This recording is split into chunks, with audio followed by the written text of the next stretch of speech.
He would have been 10 years old by now. But in the public eye, William Tyrrell remains the 3-year-old in the Spider-Man suit.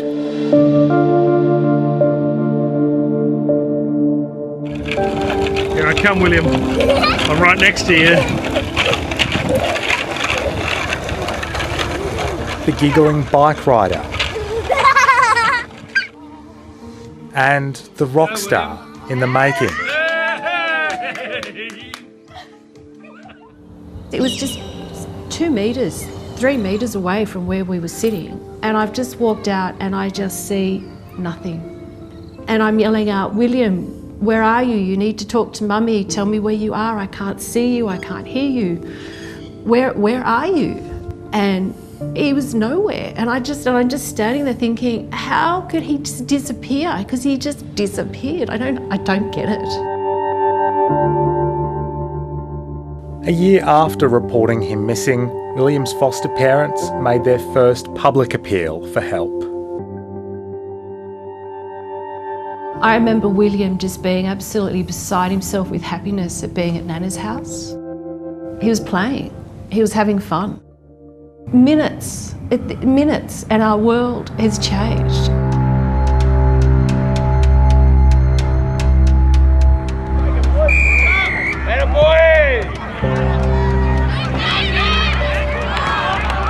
William Tyrrell's disappearance from his foster grandmother's house at Kendall put the spotlight on the New South Wales coastal community, and it put the town's parents and kids on edge. Having young kids of a similar age at the time, I still recall when it actually happened, and I think it was devastating to see at the time, and it's devastating to see the impact on the community as well. Even my 8-year-olds are like, as we're driving in, now we've got to all stay together. This is where William went missing. They're going home on Thursday. Informal local support groups sprang up after his disappearance, and hundreds of volunteers worked to reunite William with his foster parents. I can't begin to imagine what the family must be going through. That's who I feel most for. I get sad for. I feel sick for that mother, that what she's going through at the moment must be horrible. I had a vision in my head. I don't know why, but I have a vision in my head. I can't explain it. Somebody reached over, and I sort of feel like they've gone clump on his shoulders, picked him up and moved him on, because to me that's the only way, I can explain for him not to be there. That interview with William's foster parents was conducted and distributed to the media by police. Officers haven't confirmed publicly who their new person of interest is, but they have been searching for traces of blood at the property where he was last seen. And police are investigating whether the foster grandmother's car could have been used to transfer William Tyrrell's body from the Kendall property.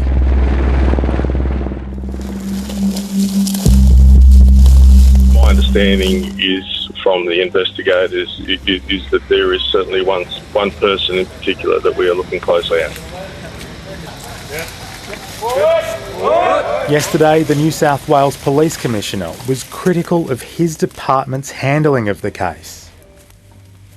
I brought a new team on board and they inherited what was a bit of a mess. The previous head of the investigation, Detective Inspector Gary Jubilant, was convicted last year of making illegal recordings of an earlier person of interest. He resigned from the police force. Mr Jubilant says the Commissioner's public criticism is disappointing and says Mick Fuller has been ultimately responsible for the investigation since becoming Commissioner. The investigation was looking at some persons of interest that were clearly not, and I think some time was wasted on that. At various times, suspects have faced close scrutiny from investigators and the media. There was neighbour Paul Savage. I'm concerned about the lies that you're telling. I'm not lying to you. And local washing machine repairman Bill Spedding. Paul Savage and Bill Spedding are no longer persons of interest, and Mr Spedding is suing New South Wales Police. In September, a Sydney newspaper revealed that police had a new person of interest, but didn't say who. The Where's William campaign, which was an initiative of the Foster family, hit back, saying the publication of unverified claims without consideration to the hurt that articles of that nature cause was disrespectful and devastating to everyone who knows and loves William. If somebody has him, and if he is alive, I want him to be safe. I want him to be feeling loved. And I want someone to be looking after him. Because to imagine that something else is going on, we can't live a life like that.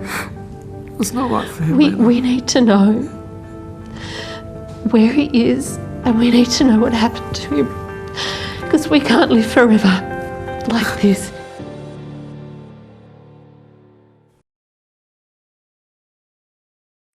Hi, I'm Lee Sales. Thanks for watching this story. If you'd like to watch more of 730's stories, they are on the left of your screen. And tap on the button below to subscribe and get the latest from ABC News.